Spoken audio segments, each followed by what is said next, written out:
ప్రభువైన యేసుక్రీస్తు వారి పరిశుద్ధమైన నామంలో మీ అందరికీ నాకు వందనాలు. మీ అందరూ బాగున్నారా? ప్రభు కృపను బట్టి మీరు చేస్తున్న ప్రార్థన బట్టి మేము కూడా బాగున్నాము. ఈ ఉదయకాల సమయంలో కొన్ని నిమిషాలు దేవుడి వాక్యాన్ని ధ్యానం చేసుకుందాం. చిన్న ప్రార్థన చేసుకుని వాక్య భాగంలోకి ముందుకు వెళ్దాం. ప్రేమ నమ్మకం కలిగిన మా ప్రియా పరలోక తండ్రి, గొప్ప దేవుడు అని వందనాలు. ఈ ఉదయకాల సమయంలో కొన్ని నిమిషాలు నీ వాక్యాన్ని ధ్యానించబోతుండగా నీ వాక్యం ద్వారా ప్రభువా మాతో ప్రతి ఒక్కరితో మాట్లాడి నీ నామానికి మహింపరచుకోమని మా కొరకు త్వరలో రాబోతున్న నజరుడనేసే నమ్మలు మనవులు అడిగి వేడుకుంటున్నాను తండ్రి, ఆమేన్. ఈ సమయంలో దేవుడి వాక్యాన్ని ధ్యానం చేసుకుందాం.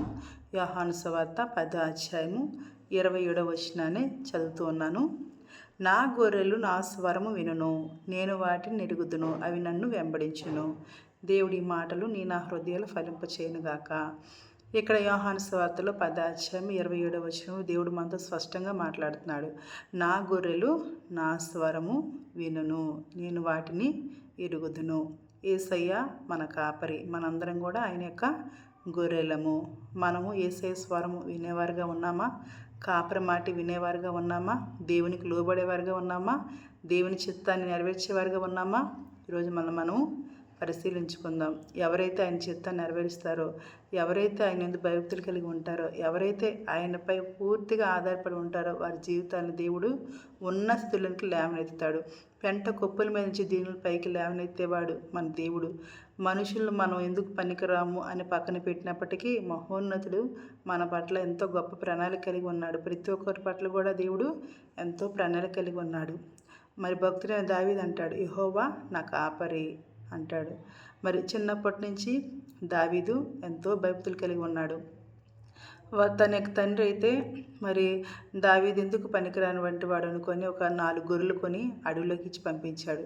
అయితే ఎక్కడ ఏ పనిలోకి పంపించినప్పుడు కూడా దావీదు అక్కడ నమ్మకంగా ఉన్నాడు.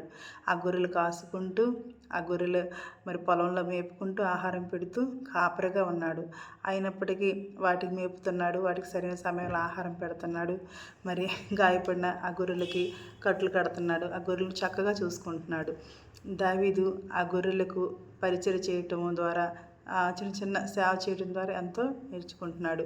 ఆ స్థితిలో గొర్రెలు కాపరిగా ఉండి కూడా దావీదు దేవుని యందు ఎంతో భయభక్తులు కలిగి ఉన్నాడు.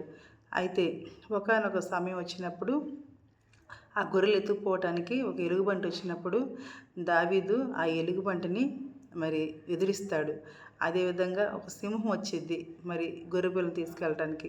ఆ సింహం నోటిని కూడా చీల్చేసి గొర్రెపిల్లని దక్కించుకుంటాడు.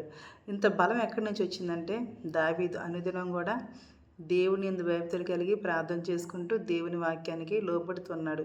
ఎవరైతే ఆయనకు ప్రార్థన చేస్తారో, ఎవరైతే ఆయన వాక్యం చదువుతారో, ఎవరైతే ఆయన యందు భయభక్తులు కలిగి ఉంటారో మన శక్తి మనకు చాలా పోయినప్పుడు కూడా ఆయన బలం ఇస్తాడు. అందుకే అంటది వాక్యం, నీ శక్తి చేత కాదు, బలము చేత కాదు, నా ఆత్మ చేత నీ కార్యము జరిగిస్తాను అని దేవుడి మాటలు సెలవిస్తున్నాయి. అటువంటి దావీదు చిన్నప్పటి నుంచి ప్రతి ఒక్క కష్టంలో, బాధలో, సమస్యలో దేవుడి పైన ఆధారపడ్డాడు. అయితే దేవుడు దావీదుని అలా చూస్తూ ఆ యొక్క గొర్రెలు కాసుకునే స్థితిలో దావీదుని ఉంచలేదు. దావీదు పట్ల ఎంతో గొప్ప ప్రణాళిక కలిగి ఉన్నాడు దేవుడు. ఈరోజు ఈ వాక్యం వింటున్న నీవు, నేను, మనందరి పట్ల కూడా దేవుడు ఎంతో గొప్ప ప్రణాళిక కలిగి ఉన్నాడు. అయితే యేసయ్య స్వరము వినేవారుగా ఉన్నామా? కాపరి స్వరము వినేవారుగా ఉన్నామా?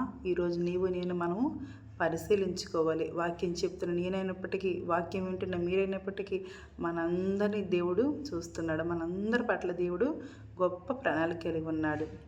ఒక వ్యక్తి పట్ల నీ సంకల్పం బహు గొప్పది, ప్రతి మనిషిలోని ప్రణాళిక దాగున్నది.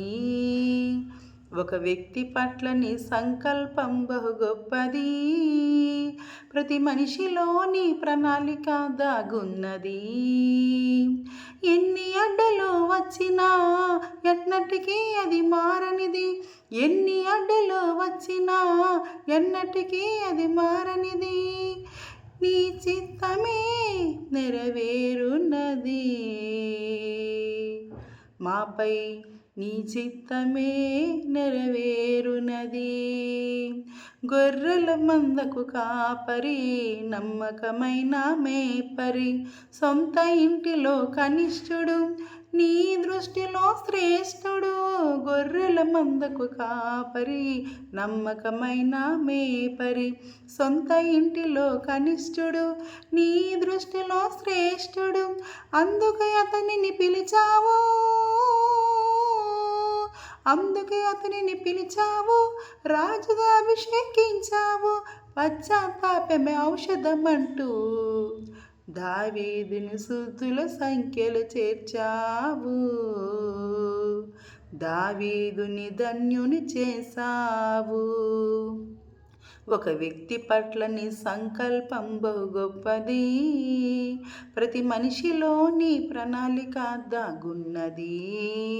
ఒక వ్యక్తి పట్ల నీ సంకల్పం బహు గొప్పది, ప్రతి మనిషిలో నీ ప్రణాళిక దాగున్నది. దావీదు పట్ల ఒక సంకల్పం కలిగి ఉన్నాడు. ఈ వాక్యం చెప్తున్న నా పట్ల నీ పట్ల కూడా ఒక సంకల్పం కలిగి ఉన్నాడు.